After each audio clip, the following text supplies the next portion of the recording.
Vamos dar início, então, a mais um encontro técnico virtual da ISA São Paulo. Hoje falamos sobre Open Automation e vamos falar sobre conceito e aplicabilidade desse tema. Como convidados hoje do dia, teremos o Flávio Bemelmans e o Kelvin Kamimura, daqui a pouco já os apresento cada um deles, né? Vamos, então, nesse evento, trabalhar da seguinte forma, né? Nós vamos, então, contar com uma breve introdução sobre o assunto. Por mim, eu sou a Ana Cristina Rodrigues, sou diretora da ISA São Paulo, líder voluntária aqui da Associação da International Society Automation, assim como outros pares meus que estão aqui conosco, o Carlos Paiola, um deles. Vamos, então, para a apresentação do Flávio Bemelmans. O Flávio é gerente de desenvolvimento de negócios da Schneider Electric. Ele traz uma apresentação, ele tem 30 minutos para fazer sua exposição sobre o assunto. A gente tem uma interação, então, com o público.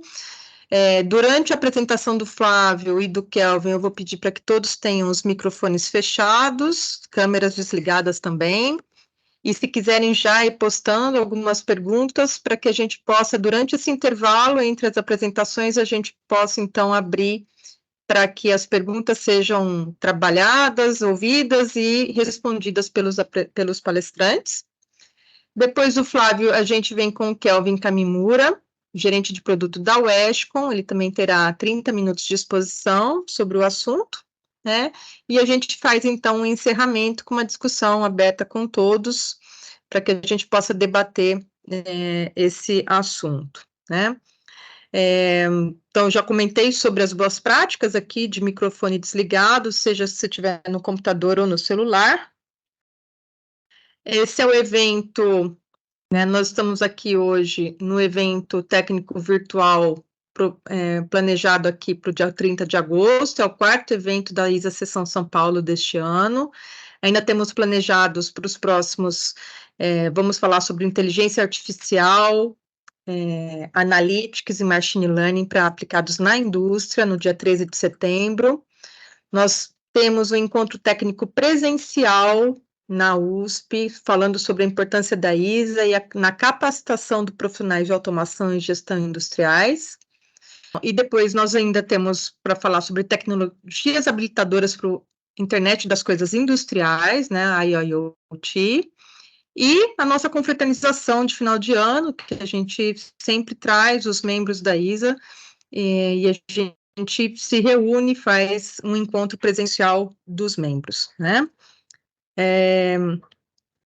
Vamos começar, então. O tema de automação, né, Open Automation, é um tópico bastante interessante.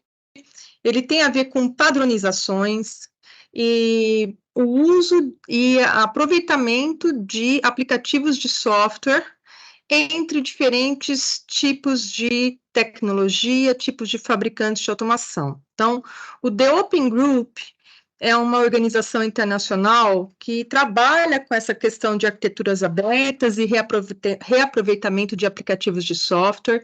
Ele trabalha com diferentes frentes, diferentes assuntos, por exemplo, tem o The Open Group dedicado para Smart Cities e aí assim por diante, diversos assuntos, e mais recentemente criou-se um fórum para se discutir a automação aberta de processos, né, focada na indústria.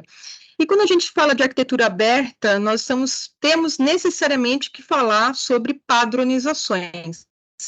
Padronização significa normatizações, trabalhar com normas, para que a gente possa, então, reaproveitar aplicativos de software, interoperabilizar esses aplicativos. Para isso, eu preciso de ter normatização envolvida nisso, né? Então, o The Open Group de Process Automation, ele é baseado em normas internacionais, amplamente utilizadas e aceitas na indústria, né? Dentre elas, várias normas da ISA, como, por exemplo, a ISA 95, sobre interface de aplicativos, de chão de fábrica com aplicativos corporativos, a ISA 99, que fala de cibersegurança, mais conhecida como a IEC 62443.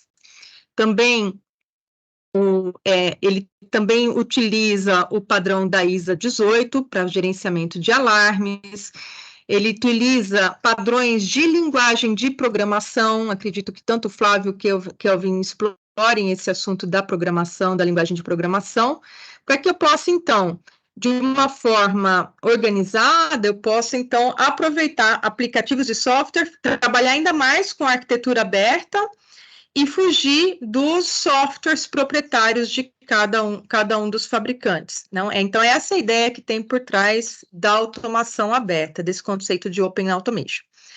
Então, eu vou convidar o Flávio para iniciar a sua exposição. Então, tá bom. Então, Aninha, Paiola, obrigado pelo convite. É sempre uma honra participar desses encontros e ver tanta gente bacana por aqui reunida. Então, nesse tema de Open Automation, eu vou contar um pouquinho de história, foco na documentação, padronização, o que se tira de benefício para cada uma das entidades de negócio aí na nossa indústria, e o que está se fazendo por aí, quais são os caminhos, aonde que a gente vai seguir, tá? Então, começando com a historinha, cadê isso? Historinha mesmo, vamos lá. Essa Open Group Association começou lá em idos de 2010, quando alguém lá, o executivo de engenharia de desenvolvimento lá da Exxon, falou assim, cara, estou cansado de ter que mudar meu sistema de automação toda vez a cada 10 anos. Mudo tudo, porque o sistema vai se obsoletando, vai enferrujando, e aí tem que mudar tudo de uma vez só. E isso é bastante desgastante. É bem difícil de acompanhar e inserir tecnologias novas nesse sistema, eu tenho que arrancar tudo e colocar coisa nova. Então, será que dá para ser diferente? Será que eu não poderia fazer coisas menos proprietárias, menos dependentes de cada um dos fornecedores que fornecem aqui para mim? Será que eu não poderia fazer substituições pequenas ao longo do prazo? Muitas tecnologias já fazem isso, né? Mas ele queria uma adoção um pouco mais livre de o que ele vai utilizar como substituto. E, finalmente, ele estava vendo o mundo de TI usar virtualização e virtualização como grande habilitador de desacoplamento entre software e hardware. Isso permitia a obsolescência do hardware não atrapalhar a evolução do software, que era uma condição bastante interessante. Então, com essas coisas aí, faltava definir alguns padrões, porque, como a Cristina disse, para não ficar aqui casa da mãe Joana e fazer disso uma grande salada, a gente tem que adotar certos padrões. Alguns padrões já existiam e já estavam dando certo em algumas indústrias bem específicas, tipo aeroespacial e automobilística. E aí, esses caras pesquisaram e perceberam que dentro de um avião, vários subsistemas rodam simultaneamente, cada um na sua caixinha, mas conectados e transportando dados de um lado para o outro, com livre acesso, tá? Automobilística é a mesma coisa. Cibersegurança aí não vem ao caso, a gente vai tratar. Um dos escopos da OPAF é justamente cibersegurança nesta salada, e como que a gente vê isso. Mas tudo isso daqui seguia um grande barramento de comunicação entre estas partes. Então, ele percebeu que o segredo de uma arquitetura habilitadora era montar um barramento de dados suficientemente robusto, versátil e de alto desempenho, que pudesse ligar os consumidores de informação aos geradores de informação e toda uma orquestração de controle dentro desse barramento aí universal ou aberto, tá? Universal, aberto, mais ou menos aqui no mesmo sentido. E aí, como a Cristina falou, o mercado já usava boas práticas, né? Então, hoje, a estrutura de documentação e normatização que a OPAF usa é baseada em documentos já prontos ser reutilizados. Então, a Namur lançou o NOAA, o MTP também é um documento que trata integração e intercambiabilidade de SKIDs, mais orientados a SKIDs, e a própria 61499, que é o grande documento habilitador dessa integração de tecnologia, que a gente vai dar um tapa nele já já.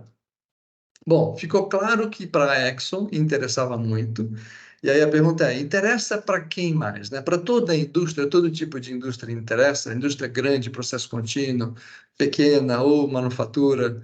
E aí eu assisti em janeiro de 19 a apresentação que a Petrobras fez pelo Pedro Vieira na conferência aqui no Brasil do Open Group. Ela está na internet, está no YouTube, não participei, mas vi. E achei muito pertinente a visão do Pedro Vieira. E eu peguei esta figurinha em particular, com esta cara de bravo do Pedro Vieira, só porque nessa hora ele colocava na visão dele a Petrobras, uma companhia bastante grande, influenciadora dentro do nosso contexto aqui de Brasil, deveria sim seguir, a partir do amadurecimento da tecnologia, estes padrões e comprar de fornecedores que estavam, produtos e fornecedores habilitados para esta tecnologia. E dizia que isso deveria ser seguido sim, porque os benefícios são claros.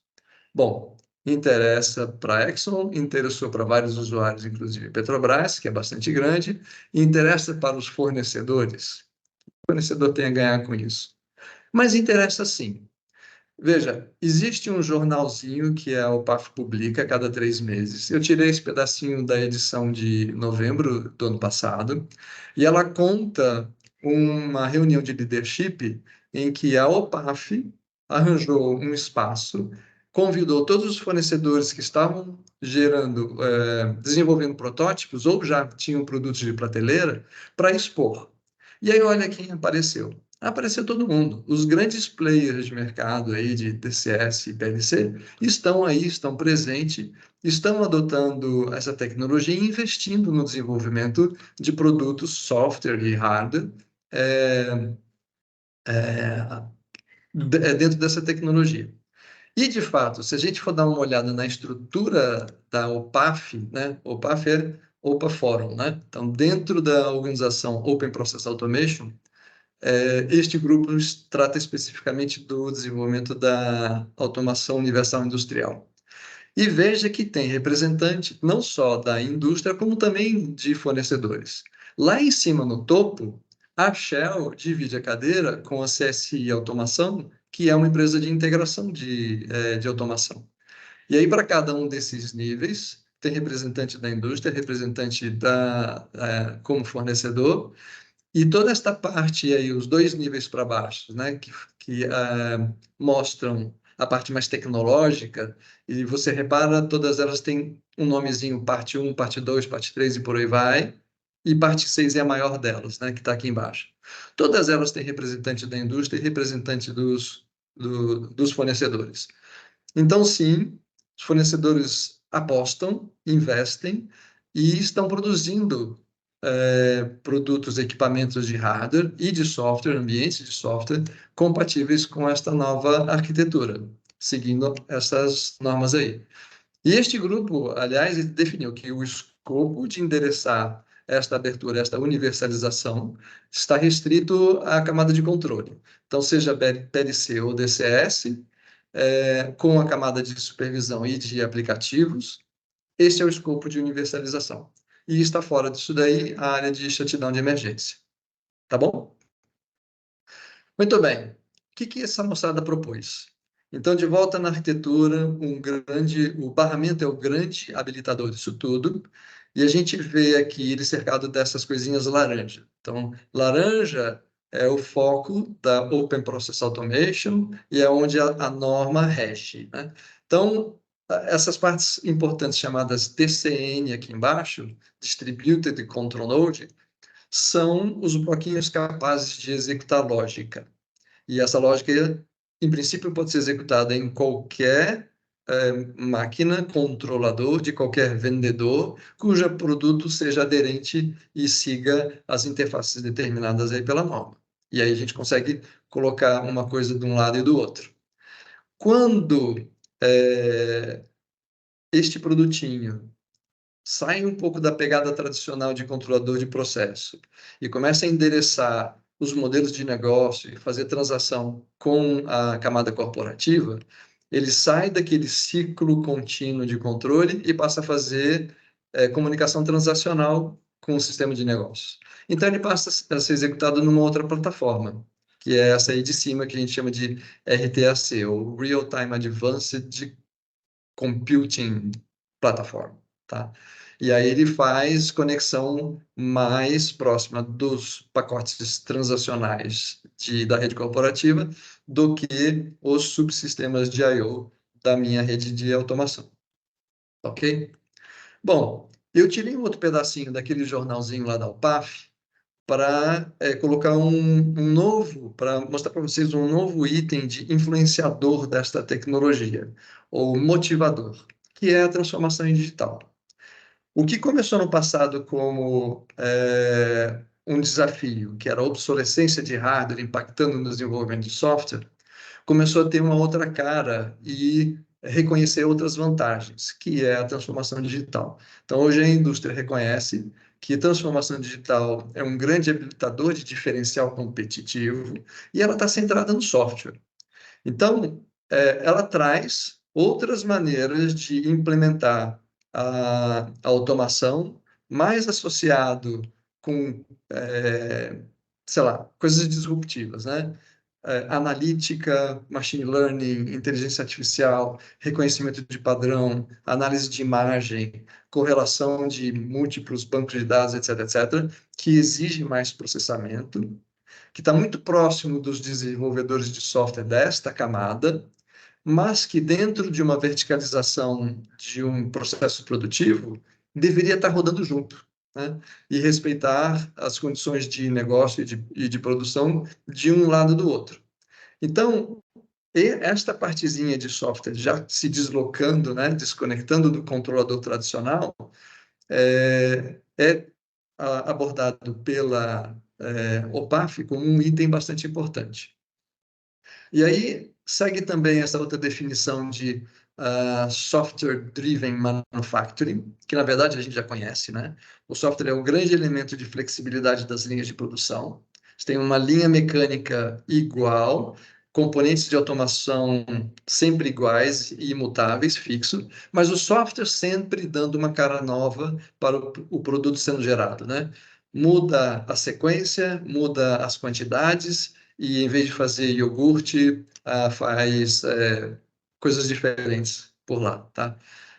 E, finalmente, essa virtualização. Então, eles perceberam, e essa é uma grande contribuição da área de TI, a virtualização é quem, de fato, permite que uma aplicação rode em diferentes computadores ou sistemas operacionais distintos. Isso é super utilizado na área de TI e veio aqui para a área de automação com um outro sabor, baseado em outros nomes, né? Que aí a gente reconhece Docker, Kubernetes eu não conheço, Docker eu já conhecia, e para aquelas aplicações muito dependentes de tempo, em que o tempo é uma condição muito crítica, então a gente consegue rodar essas coisas aí em ambiente virtualizado, desde que em cima de instalações de Linux que são em tempo real, tá? Hoje, o Windows não dá uma tratativa constante para a condição de tempo, mas o Linux dá. Então, tem vários por aí. Tem Ubuntu, tem Debian, que são máquinas ou implementações de Linux que são de tempo real, que é bastante interessante. Ok? Bom, falando sobre o usuário e os benefícios que ele tem, vimos que os fornecedores também estão apostando nisso daí e, e para os integradores de sistema. Então, eu só queria dar uma palavrinha sobre integrador de sistema e como que ele se encaixa dentro dessa transformação, né? Existem os integradores de sistemas que são generalistas. Eles são super bons em fazer automação super otimizada e eficiente. Mas existem aqueles que são focados em algum negócio em particular, seja ele papel celulose, produção de leite ou então chá de camomila. E aí o cara é super especialista, ele sabe, do ponto de vista de controle, supply chain, modelo de negócio, vendas, canais, distribuição, etc., etc., tudo sobre como fazer e comercializar chá de camomila. Este cara desenvolveu um baita de um software, ou vários, tipicamente para um fornecedor de PLC ou controlador de mercado. Faz para outros, faz, mas sai mais caro, porque ele tem que transportar toda a biblioteca de um padrão para o outro, e isso dá trabalho. Agora, com a possibilidade de fazer um software único, uma aplicação única, que possa ser descarregada para Siemens, Schneider, ABB, Yokogawa, etc., com zero investimento em retrabalho de engenharia, fica muito interessante, porque ele aí pode adotar a filosofia, o conhecimento, em cima de qualquer fornecedor ou preferência de equipamento de automação. Tá? Então, fica bastante interessante também. Bom, dando um pé atrás aqui para falar mais especificamente sobre normas e padrões, né? Nós estamos numa transformação. Todo esse projeto da UPAF está amadurecendo ainda com o tempo. E hoje a gente está nessa camada V2, onde o foco é portabilidade da configuração. Então, dentre as várias partes, lembra que a gente viu na estrutura lá da organização da UPAF? Esta é a parte mais técnica e tecnológica. A parte 6 é a mais importante e define basicamente o como, né, que todo o que se pretende fazer pode ser feito. Qual é a infraestrutura, modelo de interface, regras básicas de conduta e etc., para que coisas possam ser instaladas em diferentes hardwares e possam migrar de um configurador aberto para outro configurador aberto, sem perda de esforço de engenharia. Tá? Aí, dando uma olhadinha mais a fundo nessa parte 6, você vê que ela tem várias subpartes também, e tem três aí que chamam a atenção. Uma é a primeira, baseada num novo modelo chamado Automation Markup Language. E aí, se você buscar na internet automationml.org, você vai achar um site com muitas informações a respeito disso, que trata justamente de você transferir a aplicação de um ambiente de engenharia para outro, que faz assim fantasticamente, muito melhor do que a 1131 pensava em fazer. A parte 2, que é a comunicação de dados nesse grande barramento, com robustez, segurança, cibersegurança, etc, etc. E, finalmente, a 1499, a parte 5, né, 6.5. E ela que vai definir como bloquinhos de controle vão ser montados e vão se ligar uns aos outros para poder fazer o que tem que fazer e se abstrair de toda essa camada de hardware que segura o software dentro do controlador. Tá? Então, esta é a parte principal. Esta norma IEC 61499, se você procurar 61499 IEC61499.com, você vai achar um outro site com muita informação interessante, ela vem dar vazão ao processo de implementação. E ela traz três grandes características, que também são os três grandes benefícios desta arquitetura. Uma é a independência de software e de hardware, óbvio. Outra é, através dessa independência, a distribuição dos pedaços de software no hardware, e isso muda um pouco o conceito de desenvolvimento da aplicação. Antes você selecionava as bombas, válvulas, etc., selecionava o controlador que ia tratar destas coisas, saía fazendo desenvolvimento por ali e enchendo esse controlador até não dar mais, e você pega um outro e vai dividindo por aí. Agora o processo é inverso. Você começa com a distribuição da estratégia de controle como um todo, objetivos gerais, e aí você pode descer na sua orientação a objeto ou a serviços e sair detalhando o desenvolvimento conforme você vai chegando mais próximo da máquina física. E só no final é que você pode decidir para quem que você vai fazer o download, o deploy, a instalação daquele pacotinho de software de controle no equipamento, no controlador. E esta é a grande sacação de toda a filosofia do aspecto de abertura dessa tecnologia. Porque quando você decide isso só no final, fica muito mais fácil de, a qualquer instante, você resolver mudar de lugar. Então, um computador ou um controlador pifou, é só essa partezinha que você definiu no final da linha que você muda de um lado para o outro. Você não precisa mexer com toda a estruturação do software. Tem uma nova tecnologia e existe um outro controlador que é mais aderente às condições físicas, etc., etc., você gostaria de usar, você muda só ele e reloca esta partezinha do controle de lugar. Tá? E essa é uma grande vantagem da tecnologia. E a terceira, a última, é a orientação a eventos. E essa orientação de eventos é importante por quê? Porque enquanto a gente está no mundo de automação, a gente usa controle, malha, regulatório, sequenciamento e proteção, que são processos cíclicos, tá? E até aí a coisa vai bem. Quando a gente almeja fazer interface com os modelos de negócio, a área corporativa ela não é cíclica, ela é orientada à transação, ela é transacional. Então, acabou um lote, acabou um batch, acabou um produto, aí sim eu vou contabilizar energia, recurso, ver o quanto vai custar dentro da minha sistemática de apropriação de custos e etc. Então, ela é transacional. E aí fazer uma programação orientada a eventos faz muito mais sentido, tá? Então, esta pessoa que antes estava só programando no seu mundinho aqui de controle regulatório, ela agora vai ter acesso ou vai poder programar com mais facilidade essas outras vertentes da transformação digital. Bom, em prática, né? Em termos práticos, como é que ficaria? Então, vamos lá. Esse aqui é o exemplozinho de uma malha de controle, né? PD aí, ó. Veja que se eu disser que isso tudo é virtual, se você já estava programando isso daqui usando uma infraestrutura de I/O remoto, baseado em Ethernet, isso aqui já segue algum conselho de independência de hardware e software, de I/O pelo menos, né?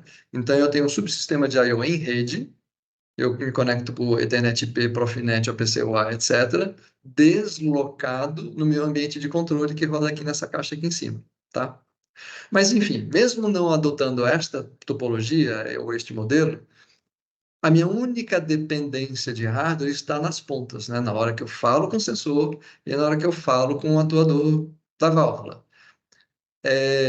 Como que a gente resolve isso dentro da 1499? Fazendo as bibliotecas de recursos, que a gente chama lá. Então, o recurso hardware Siemens de I/O, recurso hardware de I/O da Rockwell, etc., etc., traz as suas bibliotecas de acesso e fica mais ou menos como você estivesse fazendo integração com o mapa de I/O. Né? Então, quando você faz comunicação com o subsistema, você faz a interface no mapa. Essa interface aqui é equivalente, mas ela é inteligente, ela não é uma interface estática. E aí eu faço a conexão. Disso, eu consigo finalmente trazer a 61499 neste único slide. Tá? Ela tem 3 características principais, que é orientação evento, suporte a transacional, independência de hardware, de seu conteúdo controlador, I/O, ou então nuvem ou outras aplicações, e finalmente a distribuição. Então, faço workflow de engenharia baseado numa estrutura top-down, começando pela estratégica mais geral e por objetivo de produção, descendo para o controle de cada um dos seus elementos individuais. Tá? Bom, onde que isso está sendo usado? Muito em ilhas de laboratório e testes. E uma grande dificuldade que a gente tem encontrado é porque os usuários que estão apostando na tecnologia, hoje, eles ainda estão apostando com o viés de inovação. Então, os grupos de digitalização, digital, etc., das empresas que estão procurando coisa nova, nossa, isso daqui é novo, vou adotar. E começam a adotar em processos menores, independentes, mesmo em grandes refinarias. Tipo a Shell no Canadá, uma grande refinaria, catou o processo lá de secagem de lodo do tratamento d'água lá na área de atividades e colocou isso daqui para funcionar. E deu certo, deu resultado. Tá? Esta fotografia que eu estou mostrando é um laboratório da Schneider, que além de, obviamente, produtos que a Schneider tem, aderentes à norma, usou e fez teste de interoperabilidade com outros produtos lançados no mercado. Então, o grande desafio e a coisa que a gente estava querendo provar era tirar uma estratégia de controle do PLC da Schneider, passar por um outro tipo de PLC da Schneider, até aí fácil, né? Mas aí depois passar por um PLC da Beckhoff, dali para um outro da Phoenix, e depois para um outro da Stahl. E, finalmente, passar para rodar dentro do inversor, que também era da Schneider, que recebeu lá uma capa de virtualização e, portanto, era aderente também à norma e podia rodar esses containers individualizados. Isso é que a gente está querendo provar e levar para o mercado, né? Essas coisas funcionam. Hoje a gente acredita, e essa é uma grande reclamação dos usuários, né, que não tem tanto fornecedor assim lançando produtos aderentes a essa norma para que ele possa escolher. E um outro grande desafio é que a gente muda um pouco o workflow de desenvolvimento. Tem uma estrutura nova que a gente tem que aprender, que é a orientação a eventos. A gente já passou por isso antes, né? Antes era só ladder, foi transformado para bloco, e de bloco foi para orientação a objetos. A gente está numa outra transformação agora, que é a absorção dessa nova metodologia de orientação a eventos, tá? E assim como o último desafio que a gente tem encontrado aí nessa jornada, é uma pergunta que os clientes fazem para a gente. Escuta, mas agora, com essa salada toda de controladores de múltiplos fabricantes, cada um numa tecnologia de hardware diferente, depois que estiver funcionando, quem é que vai dar manutenção nisso daí? Para quem que eu ligo? Né? Isso, na verdade, é uma pergunta retórica, né? Porque quem é usuário de múltiplos PLCs já lida com esse tipo de problema, já resolveu, ou não resolveu. Mas, enfim, quem ainda assim usa tecnologia de PLCs, quem usa DCS tá meio, né, dentro de um único fornecedor por consistência da integração.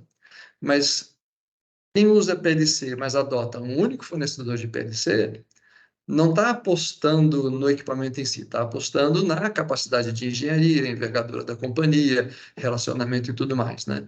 Então, por isso que eu digo que essa é uma pergunta um pouco retórica. Mas esse, enfim, é o panorama. A tecnologia está aí, já está pronta para usar, ela ainda está em desenvolvimento, então não é tudo que ela tem resposta, por exemplo, redundância. Como é que eu faço para processos supercríticos, né? Existem algumas maneiras de redundância, sim, mas hoje ela não está amadurecida. Para a maioria dos processos, ou a maioria das modificações que eu quero fazer no sistema, eu vou ter que parar o controlador. E isso é inaceitável para a indústria do refino, papel e celulose, etc. Mas está sendo endereçado, tá? Então, os grupos estão fortemente engajados nesse tipo de requisito e a resposta vai sair. Não vai demorar muito, não vai sair, tá? Bom, gente, esse é o recado que eu gostaria de dar. Desculpa se eu andei atropelando, falei rápido demais.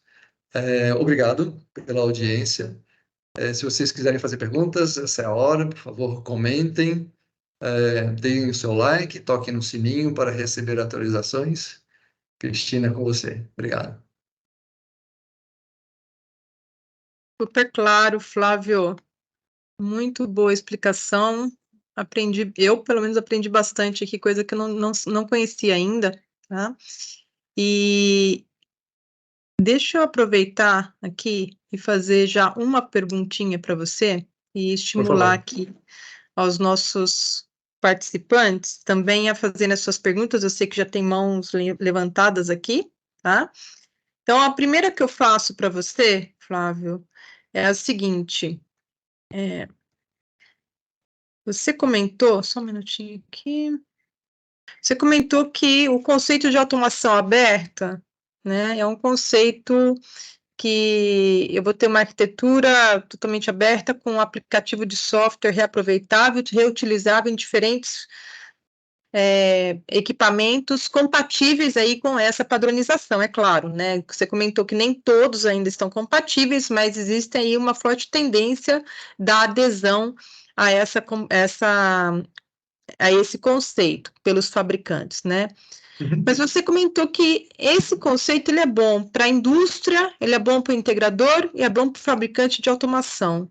Por que ele é bom para cada um desses daí? Sobre a visão de cada um desses, por que isso é bom? Bom, para o usuário final, porque traz para ele a garantia de que ele pode buscar no mercado o hardware que é mais adequado às necessidades que ele tem. Ele pode ter necessidade por rapidez de processamento, coisas que rodam na faixa de milissegundo ou não. Ele pode buscar um controlador que seja super grandalhão, que rode várias coisas ao mesmo tempo. E, eventualmente, ele pode buscar por controladores que já têm embutido alguma tecnologia de autorredundância, de disponibilidade, disponibilidade de falha, né? Esqueci o termo, já me enrolei. Mas, enfim, são coisas que, eventualmente, num fornecedor tradicional dele, ele nunca tinha, mas ele gostava e mantinha. Agora ele pode usar o melhor de cada fornecedor para compor a solução. Para o integrador, vale, porque o grande valor do integrador é a propriedade intelectual da configuração que ele faz. Estou aí direcionando para o especialista, né? É o camarada que sabe fazer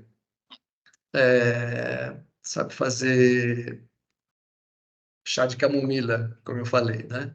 Então, ele sabe tudo desse negócio e tem agora uma possibilidade de fazer uma biblioteca universal, que ele possa descarregar para qualquer usuário que prefira Siemens, prefira Rogel, prefira Fago, coisa desse tipo assim. Então, vale para ele também. Para nossos fornecedores, eu aqui vestindo a camisa da Schneider como fornecedor, a gente encara isso de duas maneiras. Como mais uma linha de produto, porque fundamentalmente as linhas tradicionais não vão sair de linha. Elas têm a sua simplicidade nata, e o Leder, por exemplo, que tem, sei lá, 50 anos, nunca saiu, né? Ele sempre foi usado, mesmo que existam blocos e outras linguagens mais eficientes para ser usado. Do ponto de vista de aposta no futuro, a gente entende que este é um caminho que a indústria vai seguir, sim, porque é muito forte esse requisito de independência entre controladores e fornecedores. Então, se a gente não embarcar nesta onda e trazer um produto que possa se amadurecer e ser compatível com esse mercado, nós estamos fora do jogo. Entendi. Você acha que nós estamos hoje com esse conceito de automação aberta, fazendo que os softwares, eliminando, meu entendimento, eliminando o software proprietário de cada fabricante, fazendo com que o mesmo software possa ser utilizado para programar diferentes fabricantes? Você acha que nós estamos no mesmo momento em que o OPC tirou a dependência do protocolo de comunicação, fazendo com que aquele protocolo dedicado fizesse com que somente pudesse comprar aquele equipamento daquele fabricante? O OPC ele trouxe essa conexão entre protocolos. Você acha que nós estamos nesse momento, nesse mesmo ponto, tirando a dependência do software proprietário? Eu vejo assim, a gente está atuando na mesma linha de raciocínio, tá? De independência dessas travas. Quando você fala software proprietário do fabricante, o que é proprietário é o ambiente de engenharia e o seu vínculo com o hardware, tá? E E não existe a uma linguagem, né? Uhum. sim, e não a linguagem e nem a biblioteca funcional. E esse é um fator Uhum. importante. Foundation Field Bus, quando tentou ser um padrão universal, pecou porque a biblioteca do PID era do fabricante, era do vendedor. E isso fazia com que, se ele já tivesse implementado uma lógica usando PID da ABB, PID da ABB, o parâmetro integral é 1 sobre integral, e outros usam integral. Outros usam derivativo sobre segundo, e outros usam sobre minuto. Então, varia muito. E aí, para mudar de um para o outro, acaba com a interoperabilidade. A ideia aqui é que o ambiente seja proprietário, mas as bibliotecas de PIDs, por exemplo, todos possam fornecer para uma camada única de engenharia. Então, se eu quero fazer, se eu gosto do P&D como a ABB faz, diferente do P&D que a Foxboro ou a Yokogawa faz, continuo com ele e aposto no algoritmo dele. E vou usar em outros controles, em qualquer lugar que eu quiser usar. Tá bom? Perfeito, muito bom. Eu vou convidar aqui o Giovanni Monteiro, está com a mão levantada. Você gostaria de colocar a sua pergunta, Giovanni, ou você? Olá, Opa, tudo bem? Boa tarde. boa tarde. Então, a primeira dúvida que surgiu foi o seguinte: qual a linguagem será usada aí? Porque assim, né, quando você tem vários hardwares diferentes, apesar de eu estou entendendo que eles estão se convergindo aí numa mesma forma de trabalhar, vamos colocar assim, numa padronização de como eles vão atuar dentro do meu sistema de automação. Mas qual vai ser a linguagem que vai prevalecer? Porque, assim, quando a gente fala sobre o LEDER, igual o Flávio comentou, que o LEDER tem mais de 50 anos, ele está aí até hoje. Mas tem um motivo para ele estar aí até hoje, porque ele é fácil. Uhum, uhum. Então, assim, para o usuário final que está lá na ponta, analisar um problema num LEDER, às vezes você bate o olho e vê o problema. Num bloco, nem sempre. O bloco ele é mais flexível para você programar, você faz muito mais coisa. E no Python, por exemplo, você faz miséria no Python. Só que para você analisar um programa em Python, se a pessoa não sabe o mínimo ali para ele começar a analisar, ele está ferrado. No LEDER, não, ele bateu o olho, ó, o problema está aqui, ó, esse bit aqui não está ligado, ele deveria estar. Entendeu? Então, essa é a minha primeira dúvida, porque assim, Eu posso começar a responder já. pode, por favor. Então é assim, né? Eu costumo dizer, não sou eu repito, que a gente não fica velho, a gente fica obsoleto, né? Você fala de Python, eu chego a arrepiar. Eu precisava ter me atualizado a respeito disso. Mas a norma, ela é bastante flexível quanto à linguagem. O que ela de fato define é o diagrama da estratégia, tá? Então ela usa bloquinhos, e aí o que você coloca como lógica, você coloca dentro do bloquinho e usa a linguagem que você quiser. Então, você pode construir um bloquinho que roda ladder, que roda texto estruturado, que roda diagrama de calcinha, ou que roda Python, tá? E aí você tem, portanto, a possibilidade de produzir programas orientados a controle regulatório ou orientados a transacional, inteligência artificial ou coisas deste nível. Evidentemente que você vai precisar de uma máquina mais poderosa para fazer inteligência artificial, reconhecimento de padrão, reconhecimento de imagem, mas ótimo, você roda numa plataforma virtualizada em computador. Cata uns Dell desse daí da vida de hack com 14 núcleos, etc., e roda a aplicação lá. Então, eu não sei se a gente vai ter a oportunidade de ver estes bloquinhos, né? Mas dentro do meu deck, estes camaradinhas aqui, ó, isto aqui é o bloco. Esta é a representação, que é mais ou menos a linguagem. Não é linguagem, tá? É a estrutura do diagrama. E o que vai aqui dentro, que são ou outros bloquinhos, ou a linguagem da sua preferência, aí você é bastante flexível aí. Você pode, por exemplo, usar qualquer uma da 1131. Qualquer uma das 5 linguagens da 131. E o Kelvin, Então, vamos aproveitar o gancho, o Kelvin rapidinho. vai falar sobre isso, esquema 61499, ele vai detalhar bastante na próxima palestra dele, né, Kelvin? Estou certa? Exatamente, é isso mesmo. Então, Vai aproveitar. Vamos falar sobre isso. só voltando aqui rapidinho. Então, por exemplo, aqui, eu entendi então que a gente vai ter. Eu vou dizer um negócio aqui, eu nem sei se é isso mesmo, mas imagine que. Eu estou imaginando que a gente teria um banco de dados somente, né? E nesse banco de dados seria padronizado no sentido de que todo P&D que tiver nesse banco de dados, eu vou ter uma entrada X, uma entrada Y, uma entrada Z e uma saída A, B e C, um exemplo, tá?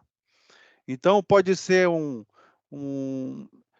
P&D que está rodando num Rockwell da vida lá, ele vai trazer para dentro desse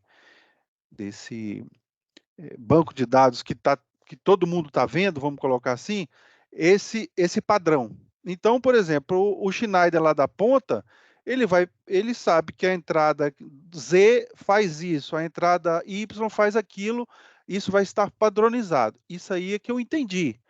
É isso Está mesmo. correto? É isso mesmo. A gente vai definir as interfaces. Elas é que dependem do recurso que você está utilizando, do hardware, Schneider, Siemens ou Rockwell. Então, a norma, ela define muito bem essas interfaces a partir dessas bibliotecas. A gente chama de biblioteca funcional, no nível do aplicativo. E essas que são associadas ao hardware, a gente chama de recurso, ou biblioteca de recurso, tá? Então, a gente faz esse tipo de diferenciação. Biblioteca funcional é extremamente livre, e a biblioteca de recurso, não, ela sim é a que dá a conexão com o ambiente virtualizado para o ambiente real de I/O. Tá? Entendi. Uma coisa que eu achei legal também foi a questão de a gente ter comentado o Linux aqui, né? Porque e sistemas Unix em geral. Eu trabalho muito com Linux, mas assim, mais por hobby, porque o meu trabalho hoje todo é voltado em automação.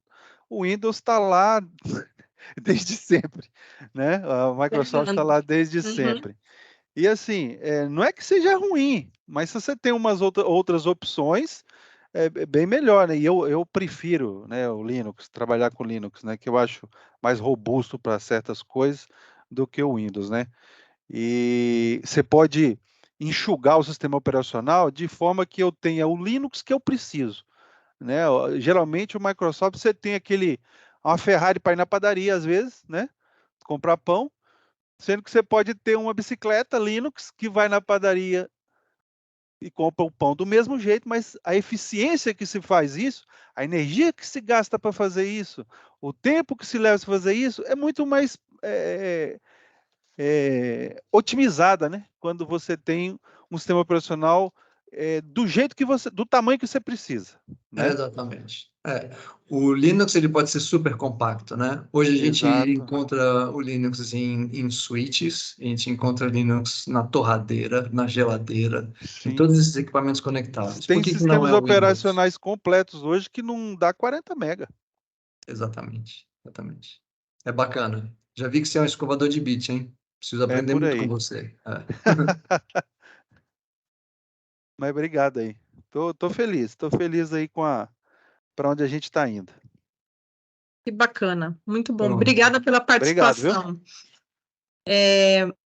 Nós temos uma pergunta ainda do Guilherme, mas eu vou pedir licença para o Guilherme para a gente retomar as perguntas e as conversas após a apresentação do Kelvin, porque dando um gancho aqui na questão da linguagem de programação, da forma de programação, então eu gostaria de convidar o Kelvin para dar sequência no nosso evento, né?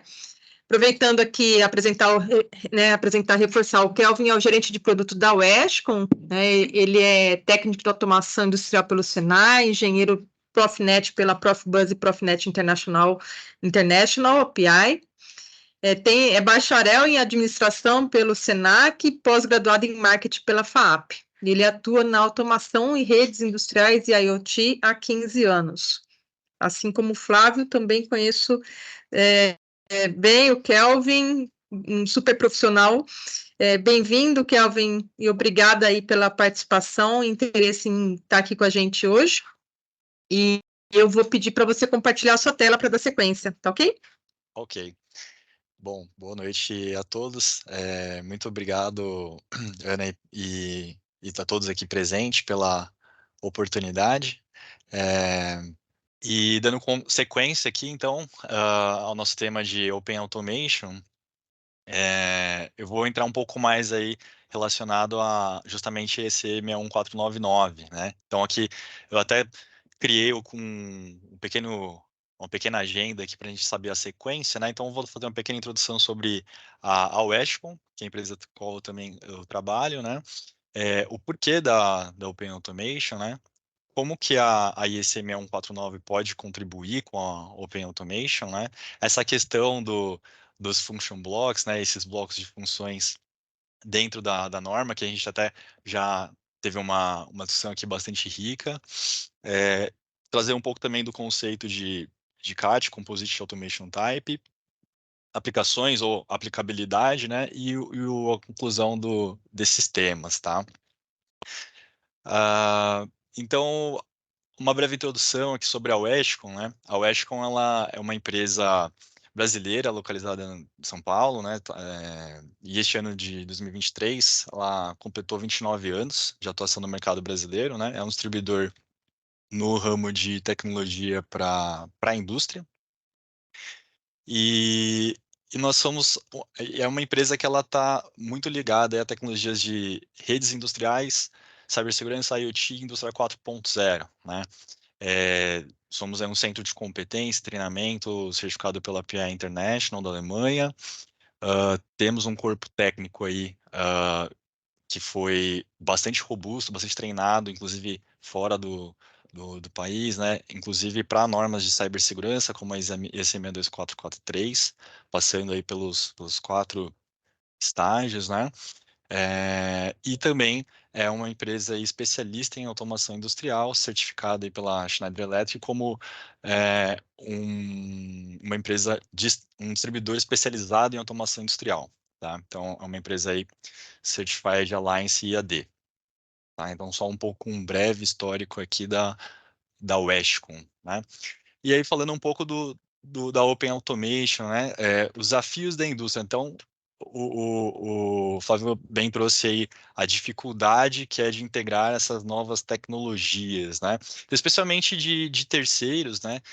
Que não faz parte do fabricante original que compõe o sistema. Então isso acaba sendo aí um empecilho muito grande, né? Mas não só no termo de atualização, no que tange a uma obsolescência de um hardware. Isso também está intimamente ligado quando nós falamos aí das novas tecnologias, ou seja, essa quarta revolução industrial. Então existe uma série de novos recursos e você integrar isso nesses sistemas obsoletos, eles acabam sendo um obstáculo, né? Então, quais delas, né? Então, justamente sensores IoT, 5G, cloud e edge computing, né? Aplicativos de inteligência artificial, até mesmo realidade virtual ou aumentada, são aí algumas das novas tecnologias habilitadoras para a indústria 4.0. E para fazer essa integração, hoje realmente ela é muito custosa, né? Além, é claro, da questão da própria atualização do sistema de automação, uma vez que esse sistema ele é fechado e proprietário, né? Então ele fica totalmente dependente ali do fabricante, né? E um outro ponto é que esses sistemas eles não foram feitos os sistemas atuais eles não foram feitos para integração ou convergência entre as tecnologias de IT e OT, e muito menos pensado para a segurança cibernética. Então, a gente usa aí, como bem dito pelo nosso colega, o famoso LEDER é utilizado até hoje, mas esses sistemas de controles eles estão aí desde já há décadas, né? Desde da indústria 2.0 até hoje, sendo feito aí quase que da mesma maneira, salvo algumas exceções, né? Então, esses desafios, eles são grandes, né? E um deles é justamente o custo, né? O custo, ele é sempre mandatório, né? Então, quando a gente faz hoje uma aplicação tradicional de CLP, então, ele passa aí pelas etapas de design, para fazer ali o desenho do painel, o PLC, o hardware, qual é o software, né? Então, tudo isso depois passa ali por uma parte de construção, a parte de comunicação, o código ali da lógica do CLP. Uma vez terminada essa lógica, tem que ser feito as interfaces ali com a parte de visualização, né? Com a IHM, todos os testes, tanto da parte de uma determinada unidade, de um painel, depois de um determinado sistema, e as interfaces que ele tem com os sistemas de supervisão e controle, né?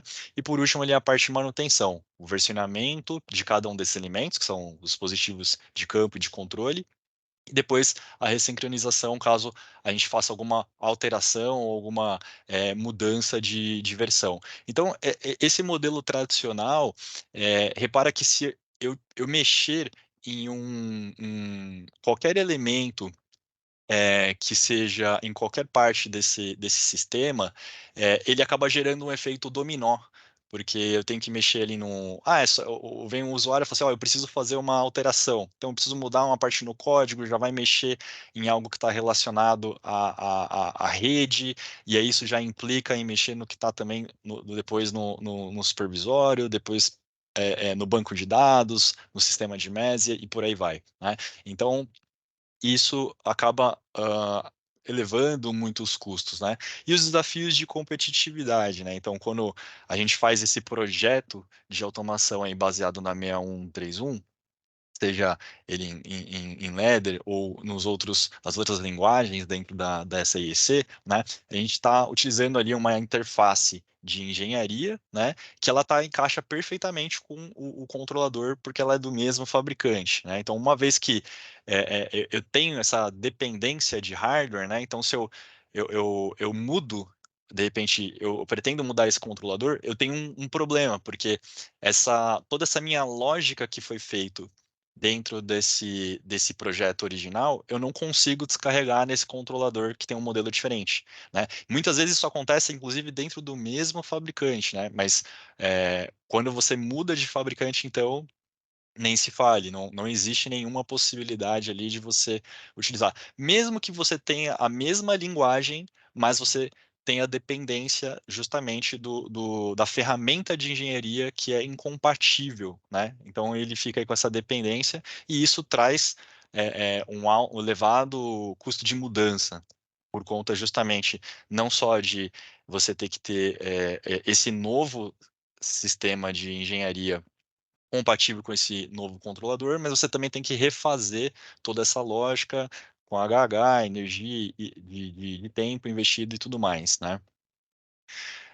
Então, quais são os desafios, né, que a Open Automation, o que ela tem de desafio na indústria, né? Sempre tem essa questão dessas estratégias de digitalização, esse sentimento de que ela está estagnado, justamente por conta dessas dificuldades de custo elevado e complexidade para implementar no sistema de controle atual. Então, fazer essas convergências com essas novas tecnologias para o sistema atual, ele é muito custoso, né? Então, a gente acaba se sentindo preso num determinado fornecedor, justamente, de novo, por questões de custos, né? E também o custo da gestão de múltiplos fornecedores e sistemas de automação, né? E toda vez que a gente faz alguma alteração de hardware, seja por conta de uma obsolescência, o ciclo de vida do produto, ele chega ao final, a gente é obrigado a fazer uma atualização sistêmica. Então, justamente em cada projeto, a gente precisa recriar essas funções repetidas vezes, né? E também existe um novo contexto que é não só os recursos tecnológicos ou das novas tecnologias de convergência IT/OT e também os novos produtos que são lançados pelos fabricantes por conta do final do ciclo de vida dele, né, e a sua obsolescência, mas também existe o fator aí das pessoas, né? Então existe aí uma nova geração, uma geração aí dos millennials, né, ou as mais recentes que vieram depois dos millennials, que tem uma certa tem um outro mindset, uma outra mentalidade aí com relação a forma de se programar ou quais ttecnologias implementar, mas está sempre ali amarrado a sistemas e a programas de décadas atrás que utilizamos ainda até hoje, né? Então, como que a ISM 1499 ela pode contribuir com todos esses desafios, né? Então, o primeiro, a gente já foi introduzido esse conceito, né, de justamente você ter usar a norma com esse bloco que é orientado a eventos, né? Então, ele é um bloco de função que ele vai poder utilizar aquele recurso que a gente já tinha da 6131 e, e você não perde esse conhecimento. Então, ao invés de jogar tudo fora e começar do zero, então o desafio da norma da ISM 1449 foi justamente ela ser uma sequência ela ser uma evolução, né, do que nós já temos. Então, tudo aquilo que é feito seja em Ladder, ou em CFC, ou em blocos de funções, ele pode ser colocado dentro desse novo bloco funcional, mas aí a forma de se conectar entre eles é que vai ser um pouco diferente, a gente vai ver um pouco mais para frente como que se dá, né? E, e justamente essa não dependência, né, essa desassociação do aplicativo de software com o hardware, ele vai trazer aí novas possibilidades de integração, né? E a gente vai ter um código que ele vai ser linear e ele vai passar por todo o processo. Então você não vai ter. Hoje você tem ali, pode ter CLPs espalhados por um processo ou por uma planta, e cada um tem ali o teu código com começo, meio e fim. E cada um ali está descarregado e cada um tem a sua, a sua engenharia que está. A sua programação, o seu código-fonte, posso assim colocar. E agora, nesse novo conceito, você tem uma única ferramenta, um único sistema, uma única norma, né? Que interliga ponto a ponto ali todos os processos, mesmo que espalhados em controladores diferentes, tá? Então, justamente daí vem essa questão da distribuição, né? Então, essa mesma lógica de controle, ela não, esse começo e meio e fim, ele não precisa estar dentro de um mesmo equipamento, de um mesmo controlador. Ele pode estar distribuído aí em diversos componentes de hardwares diferentes e de formas diferentes. Então, a gente vai ver um pouco mais para frente aí também como que se dá essa distribuição, né? E aí vem esse conceito de plug and produce, né? Então, ou seja, se eu tiro um dispositivo que está hoje dentro da minha arquitetura, da minha topologia, né? Eu posso simplesmente substituí-lo, plugá-lo. Então, é trazer uma ideia mais ou menos de plug and play, né? E esse sistema de distribuição ele vai descarregar aquele pedaço de software, aquele pedaço do código que estava dependendo dele, para ele ser substituído ali com bibliotecas padronizadas, né? Desses componentes. Tá? Então, e aí muda aquele conceito que nós vimos anteriormente, né, de design e de aplicação, comissionamento e manutenção, agora para uma norma que ela está totalmente voltada para o ativo, já que ele é uma biblioteca que ele fomenta a reutilização e o reaproveitamento desses códigos, então ele vai permitir que você crie bibliotecas baseados em objetos, orientadas a objetos. Então, o centro de tudo vai ser um objeto, né? Então, a engenharia, ela vai permitir que dentro desse objeto eu consiga fazer todas as características, desde lógica de controle, mecânica, de software, até mesmo de gêmeos digitais, ou de características de visualização, eles vão estar centrados no objeto. Então, se eu pego lá um objeto motor, eu vou ter uma biblioteca que eu crio para motor, e aí não importa quantos motores eu tenho lá na planta, eu posso usar essa mesma biblioteca padrão ali, ele vai trazer a mesma estrutura de informações, né? Eu vou ter valores diferentes, porque são motores diferentes, mas essa estrutura ela vai ser padronizada. Então, quando eu alterar isso, quando eu carregar essa biblioteca, independentemente de qual for o hardware, a estrutura desses dados eles vão estar iguais. Isso permitirá que, além do ganho de tempo e eficiência, né, para não ter que ficar modificando todos os outros subsistemas, como IHMs, escadas, IMEs ou bancos de dados, a partir daquele efeito dominó que nós vimos no começo da apresentação, ele vai nos permitir também que façamos simulações, porque uma vez que esse objeto ele é padronizado, então eu não preciso testar ele efetivamente já na minha planta. Eu posso criar um gêmeo digital desse aplicativo, né? E fazer simulações antes mesmo de que eu tenha o próprio hardware né? Antes mesmo que eu compre esse hardware e implemente isso.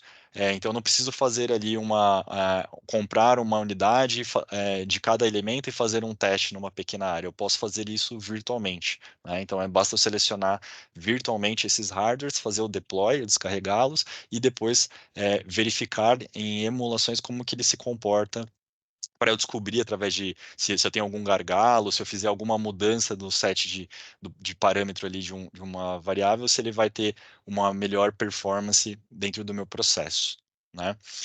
E aí justamente essa integração dessas bibliotecas que são agora orientadas a objetos, né, vai permitir que o meu processo de engenharia ele fique simplificado porque a visualização já está incorporado também nesse objeto, né? Então isso vai ter esse reaproveitamento, que é aquele famoso drag and drop, né, ou arrastar e soltar. Então quando você pega esse elemento, esse objeto que você clica e arrasta para uma aplicação, ele já vai carregar automaticamente todos os atributos ali. Isso evita que você tenha problemas de semântica, né? Você ter nomenclaturas diferentes em diferentes sistemas para um mesmo elemento, né? Porque ele já vai, nesse caso, gerar automaticamente entre o controlador e as IHMs ou todos os sistemas ali de visualização dentro do controle, tá? Isso não só com relação à parte visual, mas também todos os atributos que estão intrínsecos a eles, como, por exemplo, alarmes, né? Outras funcionalidades de parametrização, seja um chamado que eu abro ali dentro de um determinado elemento do sistema. Então, tudo isso fica bastante transparente e padronizado, tá? E como que funciona ele justamente esse bloco de função, né, ou esse function block na 61449, né? Esse padrão, a gente tem que lembrar que ele é um sistema de controle distribuído, né? Então, ele é justamente uma continuação da 61131, né?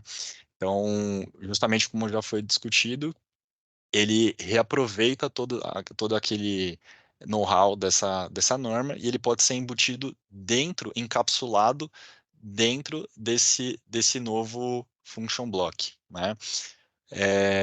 Então ele não começa do zero. Esse modelo proposto na norma, embora esse mecanismo dele, né, aliás, ele tem esse mesmo nome, o mecanismo dele é diferente, né?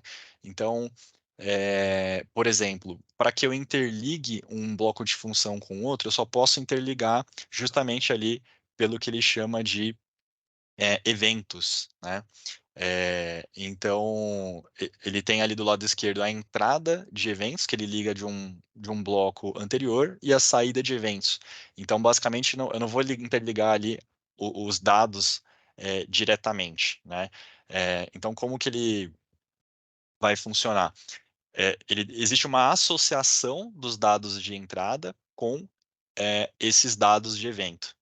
Então, a interligação de um function block para outro, ele vai se dar somente ali pelo entrada de evento e saída de evento, que eles têm uma nomenclatura na norma que a entrada e saída de evento eles chamam de head, né? É a cabeça do function block, e os dados ali embaixo é o corpo, né? Ou é o body, né? É o corpo que ele tem desse function block. E dentro desse function block, eu tenho ali algoritmos que rodam ali dentro. Então, eu tenho um gráfico de execução, de controle de execução dessa lógica, né? Eu tenho uma memória interna ali desses dados e eventos, passando por algoritmos aqui, e aí sim, trocando com essas variáveis internas, ele devolve o resultado dessa lógica e sai pela saída de evento. Então, aqui dentro desse bloco, esse function block, eu posso ter, inclusive, um fluxo de outros function blocks aqui dentro, né? Então, é como se fosse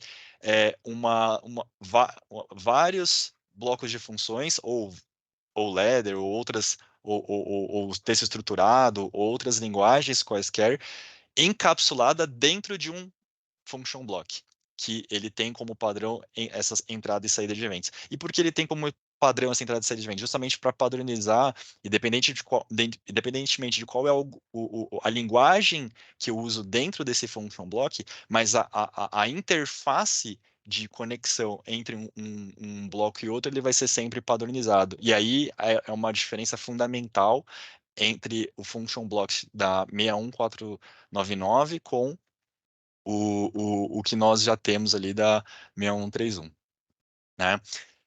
E aí, com essa questão de eu ter vários elementos encapsulados dentro desse bloco de função, nasce esse conceito aí de Composite Automation Type, né, ou CAT. Então, como nós falamos, já que é uma arquitetura orientada a objeto, então, se eu tenho lá um ativo físico, né, que é um motor, então dentro desse CAT, ou dentro desse modelo de objeto, eu vou ter várias funcionalidades que vão além da lógica de controle, né? Não é só ali eu dar a partida, motor, e fazer o controle de torque e velocidade. Eu vou ter ali a visualização, a parte de os elementos de IHM e escada vão estar já prontos dentro desse CAT, né?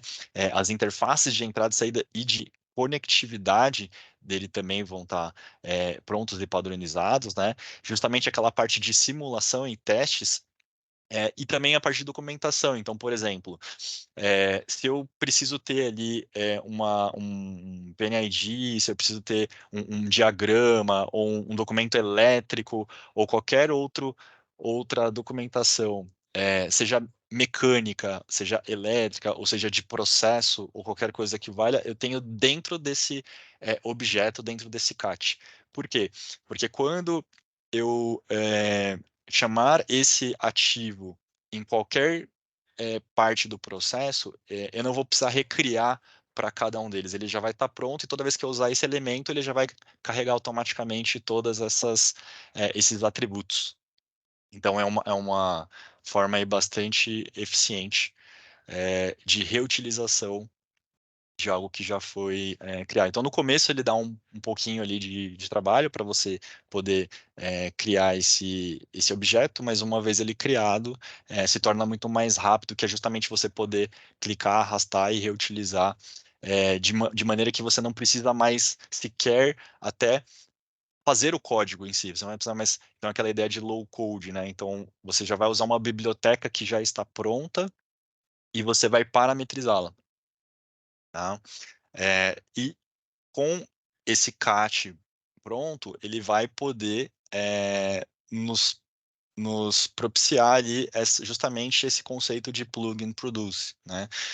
Para que eu tenha essas bibliotecas já prontas, ele precisa estar salvo em algum lugar. Então, além de aquelas que você mesmo desenvolve e salva, você poderá contar com bibliotecas já com templates, né? Então, que são esses apps que eles poderão estar disponibilizados aí, seja em repositórios ou até mesmo em marketplace. E essas bibliotecas elas podem ser de segmentos específicos ou podem ser de serviços de IT ou até mesmo de componentes mecatrônicos, né? E ter essa característica de portabilidade entre diferentes dispositivos e, inclusive, de dispositivos que sejam do mesmo tipo, porém de fabricantes distintos, né?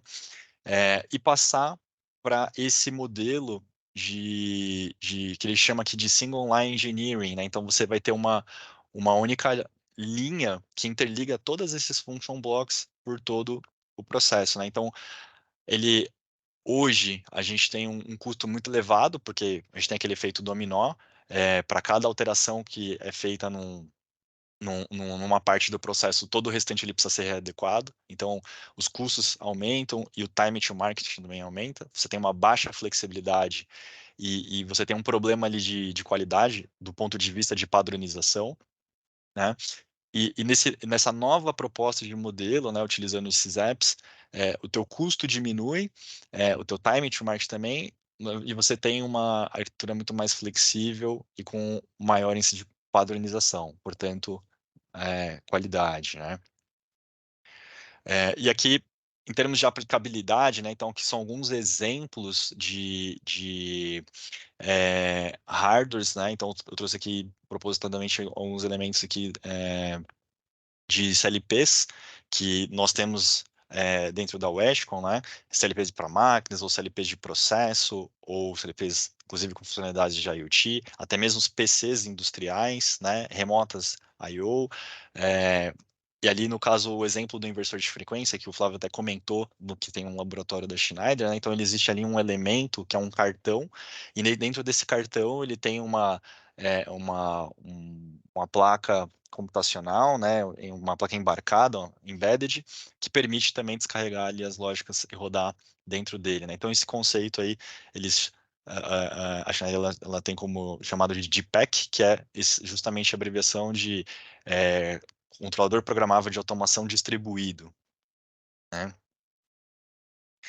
E aí, como que funciona essa questão desses aplicativos, né? E como que funciona essa questão aí do sistema operacional e tudo mais, né? Então, a gente falou ali muito da questão do Linux, né? Mas existem características novas, né? E soluções novas que vêm justamente da TI, tá? Então, a TI ela já está acostumada a utilizar e agora ela passa a se tornar um recurso valioso para a automação industrial também, para as redes de OT, né? Que é justamente essa questão da virtualização. Então, essa questão, o Linux ele é muito mais eficaz, muito mais eficiente em algumas situações, né? Mas existe uma abstração do sistema operacional que é justamente a virtualização de aplicativos em containers, né? Então, isso faz com que ele independentemente de qual é o sistema operacional que eu tenho abaixo no meu dispositivo, então não importa se aqui eu tenho um processador de um fabricante A, ou um processador da Intel, ou um ARM, e em cima, não importa se eu rodo um sistema operacional, um Windows ou um Linux, porque eu tenho uma camada aqui que ele me equaliza, né? Que é a virtualização de container que roda de modo isolado.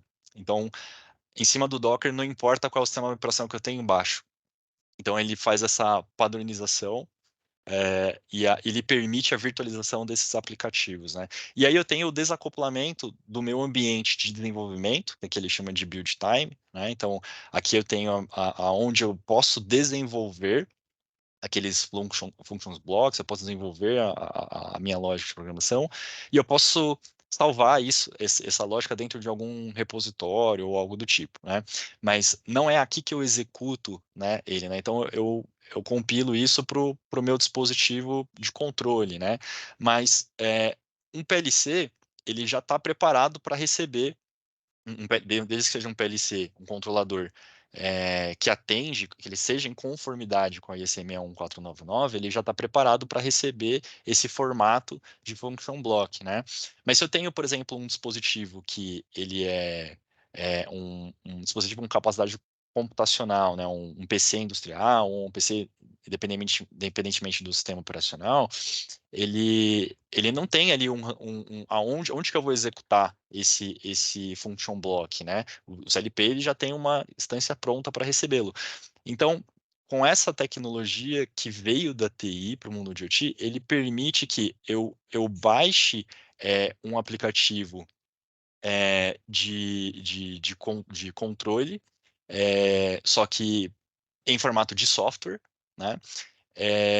Preparado para aquele sistema operacional ali que eu utilizo, né? Então, independentemente se ele é Linux ou se ele é Windows. E uma vez que eu tenho esse ambiente, agora eu tenho o runtime pronto dentro desse PC agora.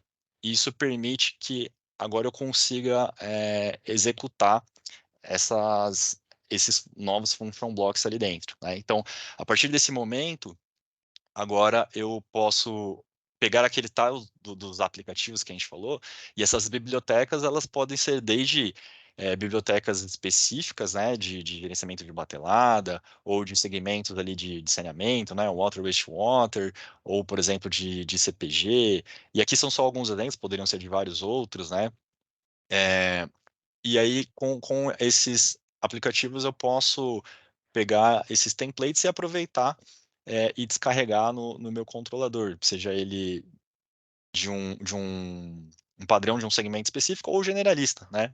Eu tenho ali um motor, uma sequência ou um PID, algo mais básico, né? Então, uma vez que eu imagina que aqui eu tenho como se fosse um marketplace, e dentro desse marketplace eu posso simplesmente baixar esse aplicativo e descarregar sobre esse runtime que eu também baixei e agora estou executando nesse ambiente virtualizado, né? E aí eu tenho esses aplicativos rodando em diferentes dispositivos. E daí eu consigo fazer essa distribuição. E aí, uma vez que eu tenho esses aplicativos, né, descarregados e distribuídos entre os meus diferentes dispositivos de campo, eu passo a ter dentro deles esses function blocks que já estão prontos e eu consigo interligá-los entre esses diferentes dispositivos. Então, dentro dessa biblioteca, eu tenho um ou mais function blocks e dentro desses function blocks eu tenho vários tipos de possíveis linguagens, como a gente já falou, e eles sempre interligados de forma padronizada ali de eventos de entrada e saída, né? E aí eu consigo fazer essa interconexão entre todos esses elementos que faz o link com o que o Flávio falou, que é aquele barramento único, né, entre esses meus dispositivos. Então, ora, se agora eu consigo distribuir e de forma escalável e flexível fazer essa distribuição, então isso significa dizer que se esse meu hardware que está no dispositivo 2, ele obsoletar, ou se ele simplesmente falhar, não importa, eu posso simplesmente substituir por um dispositivo que não necessariamente é do mesmo vendor, posso colocar de um tipo 4 aqui, né, no lugar dele, mas os elementos que eu tinha aqui, basta eu descarregá-los novamente e ele vai funcionar de forma transparente, justamente por conta aí dessa portabilidade e interoperabilidade que é trazida por essa padronização da ECM 11449, tá? E aí, se esse conceito de virtualização, do aplicativo e de container, ele é algo que é muito novo ou você não está familiarizado com isso, né? Até para não estourar o tempo, eu coloquei aqui uma dica, né? Se você quiser saber um pouquinho, uma breve introdução sobre essa tecnologia de container, tem um canal muito bom, que é o da própria Isa, da Isa São Paulo, e no YouTube lá você consegue encontrar os outros vídeos, né? E teve um encontro com um especialista com um tema chamado Vantagens de se utilizar a arquitetura de Edge Computing em Industrial IoT. Foi no final do ano passado, eu tive a honra de poder participar desse encontro com o especialista, e exatamente nesse vídeo que eu deixo o link aqui, exatamente nesse time frame de 30 minutos e 36 segundos, eu abordo esse tema sobre tecnologia de container. Então você pode buscar lá esse conteúdo, fica a dica aí para vocês, né? E aí, como que fica aí uma grande fotografia, né, desse novo cenário, olhando de uma forma mais holística, uma forma mais macro, né? Então, dentro desses produtos que estão agora nessa automação mais universalizada, né? Ou seja, essa automação aberta, onde eu consigo distribuir entre diversos dispositivos, eu consigo integrar desde um sistema de controle numa manufatura ou em processo, independentemente se ele é um processo que usa, por exemplo, ali a parte de SKID, né? Ou o próprio MTP, que a OPA ela também agrega, mas fazer essa integração com as novas tecnologias de OT e IT, né? Existe um gap muito grande aqui, né? Então, agora essas novas interfaces de TI, elas vão ficando cada vez mais, convergindo cada vez mais para as tecnologias de OT. E isso permite que possamos ter outras aplicações, inclusive de TI, rodando em conjunto, né, com as aplicações de automação. Então, essa visão mais holística de eu ter aqui, por exemplo, desde o nível de engenharia, eu pegar um desenho de PNID, descarregar isso para dentro do controlador, um CAT, né, um bloco de função, trazer essa mesma informação para as variáveis, essa mesma informação para IHM, que é a mesma informação que vai para o meu sistema de supervisão, e que é o mesmo padrão que eu gero um gêmeo digital, por exemplo, né, sem eu ter que refazer todas essas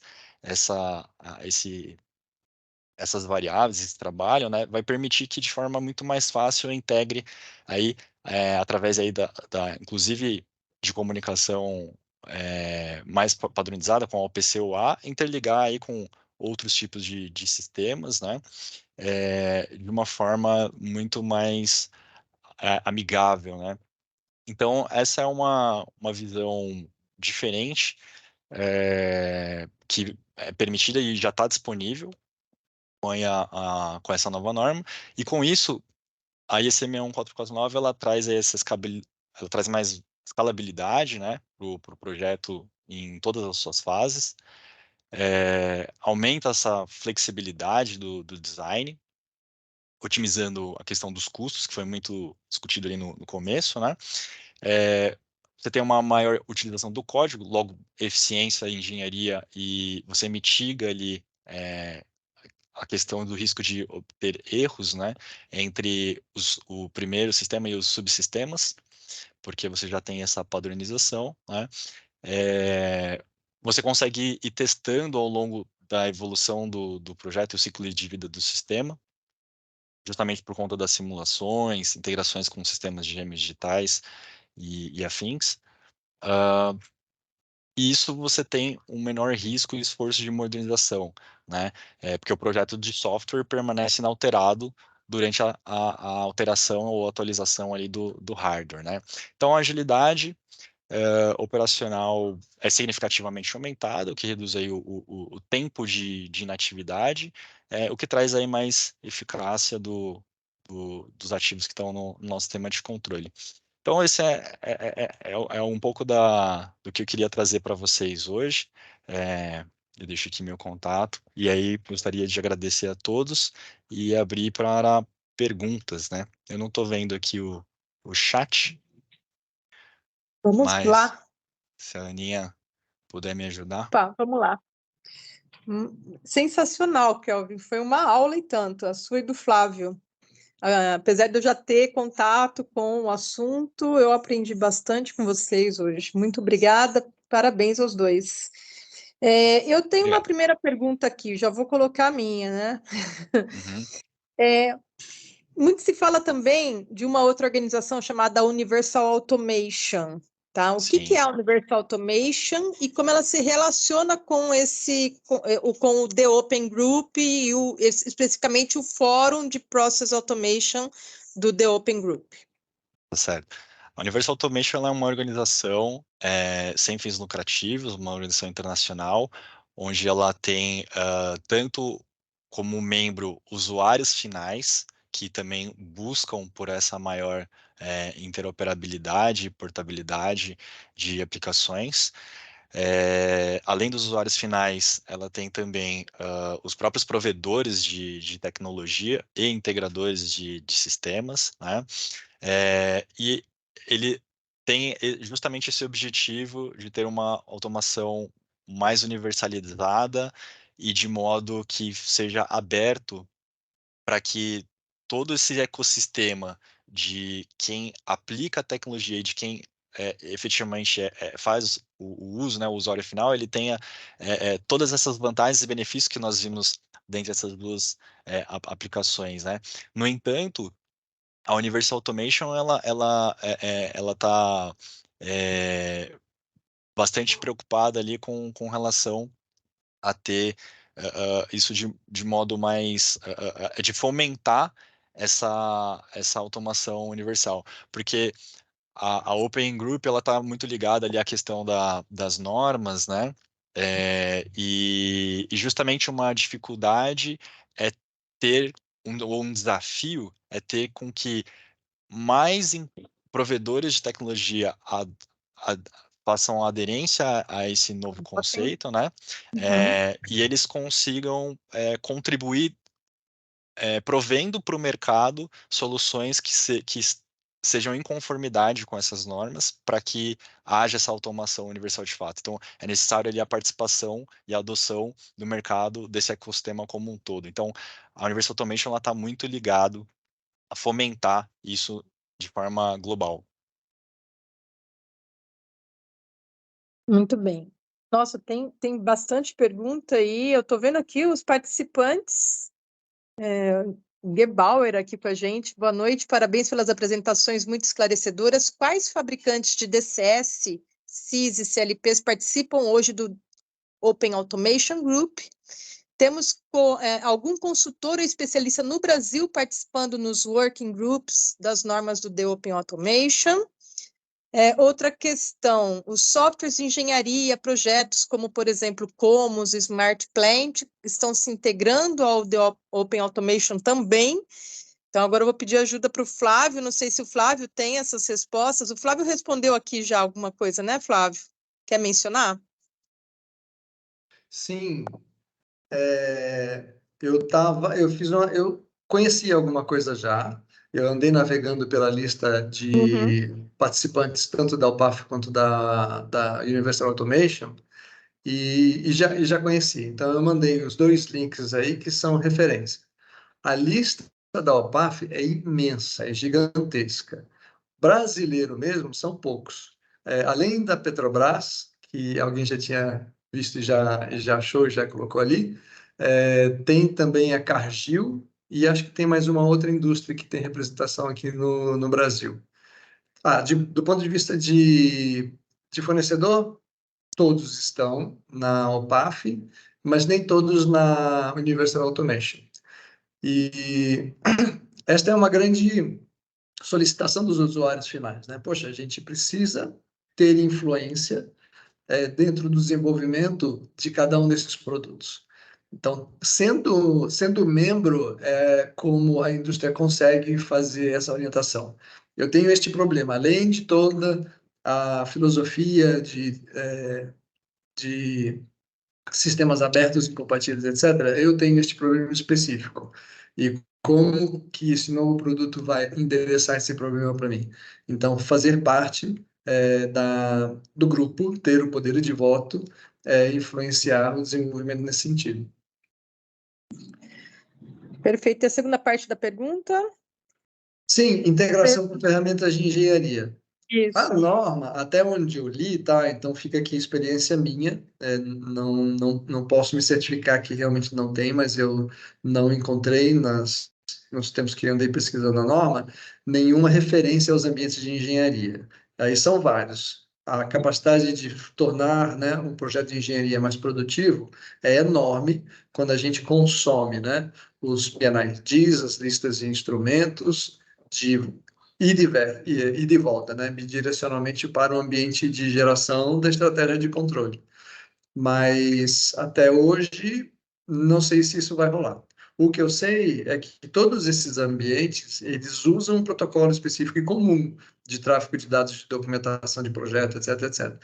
Então, fazer esse tipo de padronização podia ser, sim, uma nova etapa da unificação das plataformas. Até porque um dos padrões é o ISO 95, né, que está embutido dentro do conceito do Open Automation para troca de dados entre aplicativos, né? Então, acredito que também não seja uma dificuldade, seja uma questão de tempo e de estratégia de marketing, de adoção dessa tecnologia, dessa estratégia de colocar o Open Automation, essa arquitetura aberta dentro dos produtos, né? E quem já partiu para isso... Desculpa, quem que falou? Não, possivelmente, estou dizendo. Sim, foi você mesmo. E quem já partiu para isso não significa que tudo já está homologado e pronto para rodar nesse novo conceito, né? Então, toda vez que um fabricante vai colocar um equipamento ou vai lançar um equipamento compatível, ele precisa fazer todos os testes de validação e compatibilidade. Então, isso leva tempo. Então, o conceito está sendo colocado hoje no mercado, os clientes finais estão buscando entender o que é isso, porque isso é o futuro da automação, né? Hoje ele está sendo colocado em forma de projetos pilotos, projetos pequenos, com pequenos, poucos componentes de hardware, aqueles que já estão compatíveis com a norma. Estou falando certo, Kelvin? Isso mesmo, exatamente, né? É uma nova geração aí é uma quebra de paradigma, né? De como era feita a automação industrial, e é uma geração aí realmente que usa um novo modelo, né? Em prol justamente de todos os usuários. E eu fiquei com uma questão na cabeça aqui quando vocês foram falando, inclusive quando o próprio o Flávio comentou um momento, e depois você também, numa outra fala sua, Kelvin. Eu posso, o Flávio comentou assim, algum fabricante lançou um produto que tem um recurso, que era aquele recurso que eu buscava ter, eu pego o meu software que está rodando num certo hardware de um fabricante, adquiro esse fabricante que me atendeu ao recurso lá, você falou de tolerante à falha, alguma coisa desse tipo, então eu adquiro esse hardware, pego o meu aplicativo de controle da minha planta, eu não preciso reprogramar, e agora eu faço o download, utilizo o programa da minha planta, é minha propriedade, né? E agora Exato. eu utilizo um novo hardware. Fiquei pensando quando vocês comentaram sobre isso. Isso significa que eu também vou escolher utilizar o fabricante, o hardware, que melhor me prestar um serviço, tanto de pré como de pós-venda. Ou seja, eu estou partindo a escolher um fabricante que me entregue o melhor serviço também, pessoal. Olha só, mais ou menos. Vamos lá. Hoje você já escolhe. Hoje você, como indústria, você já escolhe desta maneira. Produto é um tema, preço é outro tema e relacionamento é outro. Pós-venda, pré-venda e por aí vai, né? Isso continua na mesma filosofia. Eventualmente, O foco tem... tem que ser solução agora, não algo que você queira, um equipamento em X, né? Veja bem, essa sua observação é bem interessante, porque ela é definitiva. Então, tem empresas que são especialistas em fornecer produto. O campo de atuação para essa empresa vai estar limitado, a não ser que ela tenha um diferencial muito grande nesse produto. Empresas que fazem venda de produto junto com a solução, como você colocou, aí sim elas vão ter o maior potencial de virar a solução. Tá? Eu, gost- Desculpa, eu gostaria de adicionar algo aí nessa. Vou botar uma pimenta aí nessa discussão aí, Flávio. É, além da questão do fornecedor de produto, eu não sei se ficou claro com aquela nova arquitetura ali de marketplace, de aplicativos, isso mexe inclusive com a questão mercadológica, a questão do mercado de automação industrial, porque hoje ele é muito centrado ali no fabricante, o provedor da tecnologia que tem o seu sistema de engenharia atrelado. Eu estou pensando nisso desde o início. Quando você desacopla isso, significa dizer que, na verdade, não importa mais o fabricante do hardware que estou utilizando, e aí passa a elevar a importância de microserviços, ou seja, eu não estou falando do software de engenharia como um todo, mas eu posso ter diferentes fornecedores de um determinado aplicativo, que eu posso misturá-los de diversos fabricantes de software, e aí não é o software de engenharia, é o fabricante que faz o aplicativo em si, com uma função determinada, e eu posso comprá-lo num marketplace e descarregar e rodá-los simultaneamente no mesmo hardware que é de um outro fabricante, inclusive. Né? Então isso cria... Aplicativos de software de diferentes programadores num mesmo Exatamente. hardware para um mesmo processo. Então, eu posso comprar uma tecnologia de controle avançado de um cristalizador de uma usina de açúcar, e o know-how daquele controle avançado, ele pode comercializar isso e ser utilizado em qualquer plataforma de hardware. qualquer plataforma, qualquer fábrica, vai comprar aquele know-how de controle dele. É isso? É isso. E aí, justamente, e aí esse atendimento, esse relacionamento, esse pré-venda e pós-venda, ele não é do sistema de engenharia e nem do fabricante do hardware. Ele é do fornecedor deste aplicativo. Desenvolvedor. Então, repara que isso cria também uma mudança também econômica e mudança da forma como novas oportunidades de modelos de negócio, inclusive, dentro do mercado de automação. Então, ele é realmente uma quebra de paradigma muito grande. E o destaque para os maiores especialistas, maior especialização do serviço, né, do aplicativo. Exatamente. Super interessante isso, né? Então, essa história de que hardware automação é commodity é balela, né? Que Tem muita balela nada, é commodity sim. Mas O tem muita ambiente, coisa. a infraestrutura, é tudo commodity. É como o computador. Você compra da Dell, da Lenovo, da HP. Mas o que interessa mesmo é o software, o serviço atrelado, envolvido e rodando naquela plataforma de hardware, correto? Exatamente, a parte funcional. É o Exatamente. que dá dinheiro para a companhia. Exatamente. Para a indústria em si, né? Deixa eu ver se tem mais alguma coisa aqui no nosso chat. Marcílio, é o Marcílio da Isa Campinas? Marcílio P. Auditório. Auditório, isso Sim, mesmo. Olá, foi mesmo. quanto Tudo bem tempo? com vocês? Muita gente boa Parabéns aqui, aí né? ao evento, Ana, e parabéns aos dois palestrantes. Sensacional eles, né? Eu também acho. O Flávio eu já Mas conheço de velha data, não é, Flávio? Nália é novinho, tem 35 anos. É, sim. É cada De perna. profissão. Marcílio pergunta aqui, nesse modo de programação do Open Automation, qual as barreiras de segurança cibernética, uma vez que ele deixa atualização em rede e aberto à comunicação? Aberta à comunicação, é isso a pergunta, Marcílio? É essa. Excelente pergunta. Eu já sei responder que ISA 99 é uma dos padrões do Open Group. Exatamente, a própria ISM 22443 faz parte ali também de um dos capítulos que o Flávio bem colocou ali na apresentação dele, né? Compõe também a essa questão da automação mais aberta. E a ISM 22443 ela tem uma série de capítulos, né? A norma ela é bastante extensa. E ela fala muito da defesa em profundidade. Então, existem diversas camadas ali que ele trata da questão da segurança cibernética. Um ponto interessante do que você colocou ali na sua pergunta, Marcílio, é a questão de, uma vez que ele deixa a atualização em rede, né, aberta à comunicação.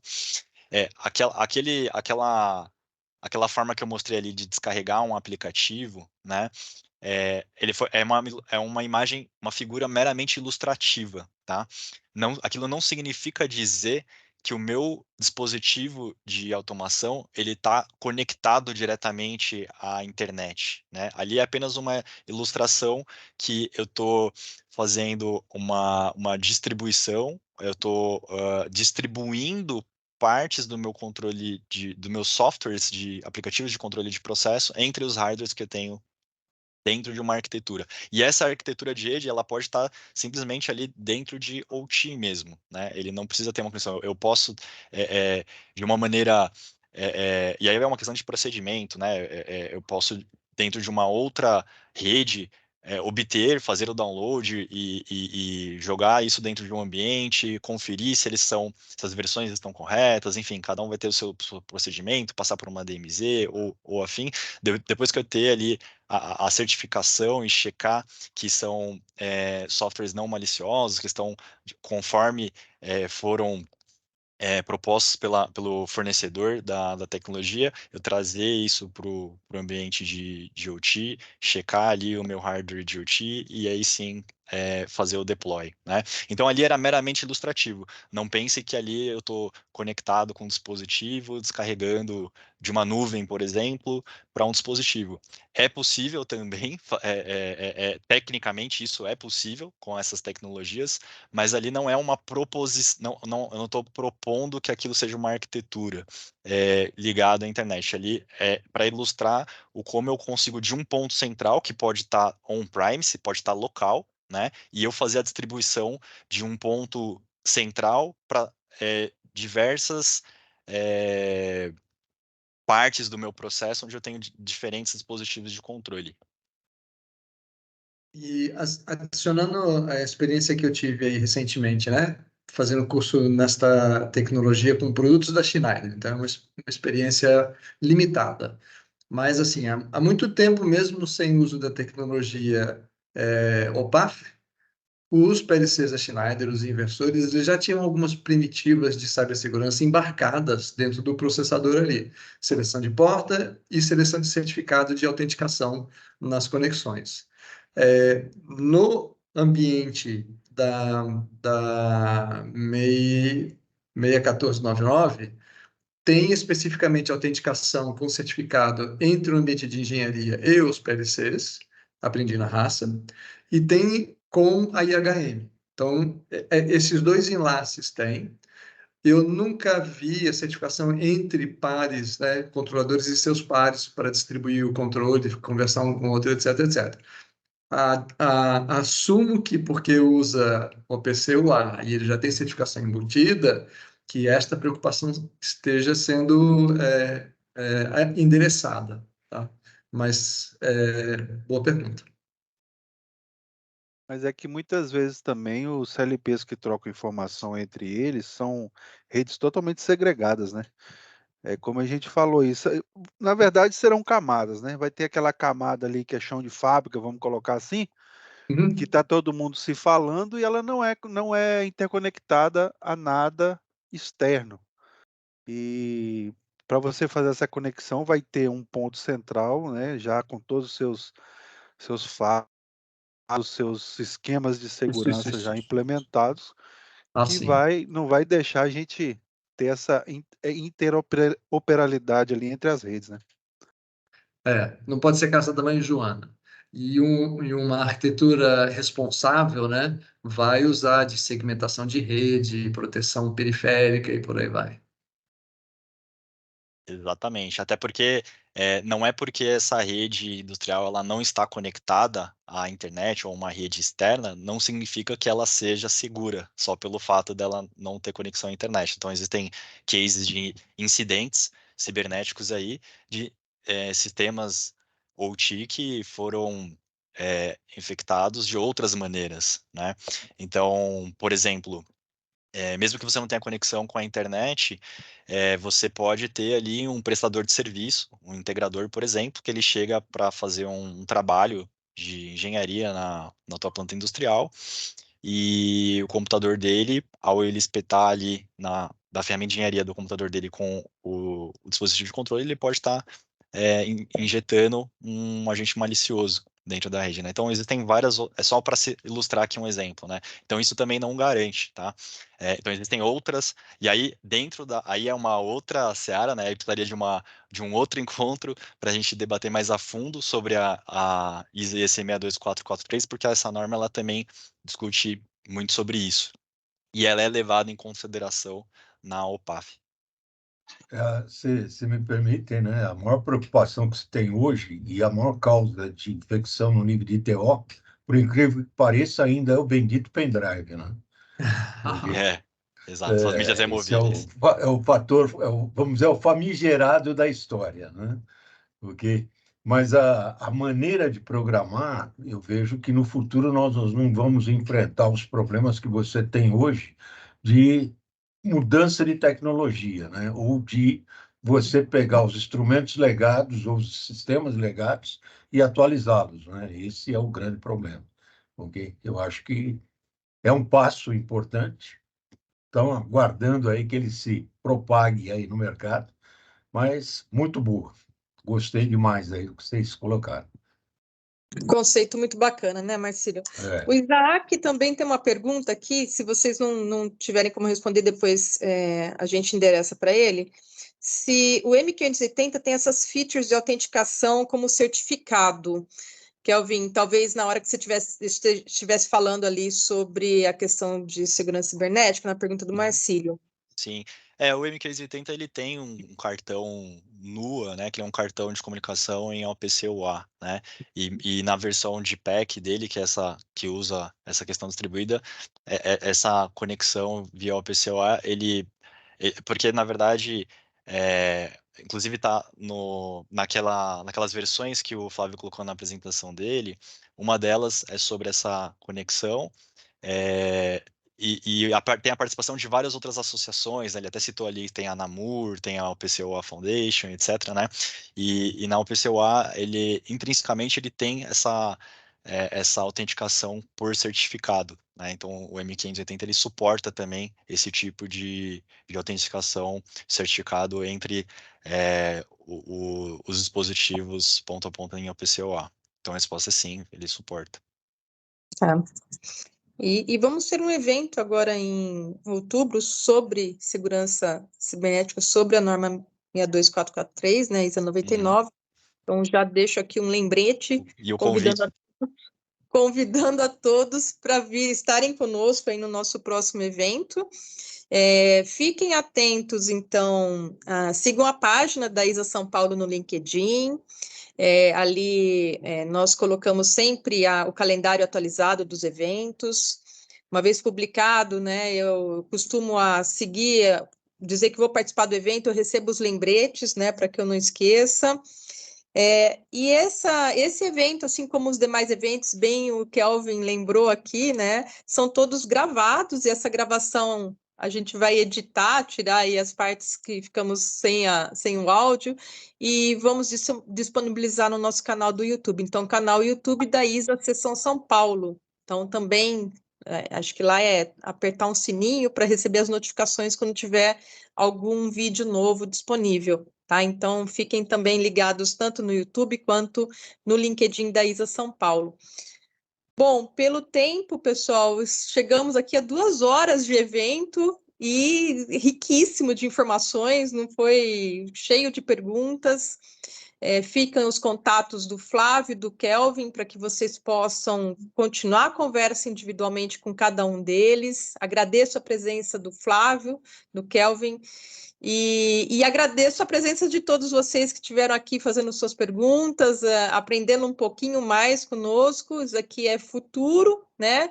É futuro que já estamos, a gente já vê sendo aplicado em alguns projetos pilotos, principalmente algumas empresas que têm uma área de inovação tecnológica, né? Alguns grandes grupos industriais têm uma área dedicada à inovação tecnológica, e essas áreas de inovação certamente estão de olho a querer conhecer um pouquinho mais sobre o que é Open Automation. Tá? Então, muito obrigada a todos e até o próximo evento. Obrigado. Obrigado. Um abraço a todos aí, boa noite. Abraço, boa noite a todos.